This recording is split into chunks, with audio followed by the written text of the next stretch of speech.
তো দেখেন গাইজ অনেক সুন্দর এবং দেখে জিভে জল চলে আসতেছে, এত পরিমাণ সুন্দর লাগতেছিল। Hello everyone, this is Akash here. তো গাইজ আমি অনেকদিন ধরে ভাবছিলাম যে গরুর নলি খাবো। তো আমার ফ্রেন্ডকে আমি জিজ্ঞেস করলাম যে রাজশাহীতে গরুর নলি কোথায় বিক্রি হয়।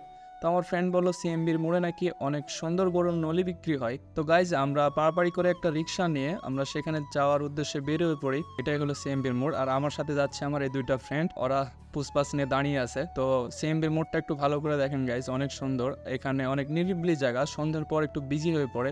অ্যান্ড এখানে গরম গরম মিষ্টি এবং অনেক মুখরোচক খাবার পাওয়া যায়। যদি আপনারা কখনো গার্লফ্রেন্ড এবং বয়ফ্রেন্ড নিয়ে আসেন বা পরিবারের সাথে আসেন, তাহলে এখানে অবশ্যই আসবেন। আমরা এখান থেকে হাঁটা শুরু করে দিলাম, মানে হাঁটতে হাঁটতেই দেখলাম যে এখানে গরুর নলি এখানে পাওয়া যাচ্ছে। অ্যান্ড এই যে ভাইয়েরা খাচ্ছে, এখানে ভাইয়েরা কেবল দোকানটা কেবল মেলাচ্ছিল, আর আমরা সে সময় যে উপস্থিত হই। অ্যান্ড ভাইকে বলি যে ভাই আপনি গরুর নলি দেখান। তো ভাই এই যে গরুর নলি দেখাচ্ছে। তো দেখেন গাইজ অনেক সুন্দর এবং দেখে জিভে জল চলে আসতেছে, এত পরিমাণ সুন্দর লাগতেছিল। এটা পার পিস, এটা 100 টাকা দাম, সাথে থাকবে রুটি, সিদ্ধ করা রুটি। প্রাইস হলো 10 টাকা করে। এখানে বসে খাওয়ার মতো প্লেস আছে, আপনারা সবাই আসতে পারেন। আর খাবারটা অনেক সুন্দর ছিল গাইজ। সবাই ভালো থাকবেন, আল্লাহ হাফেজ।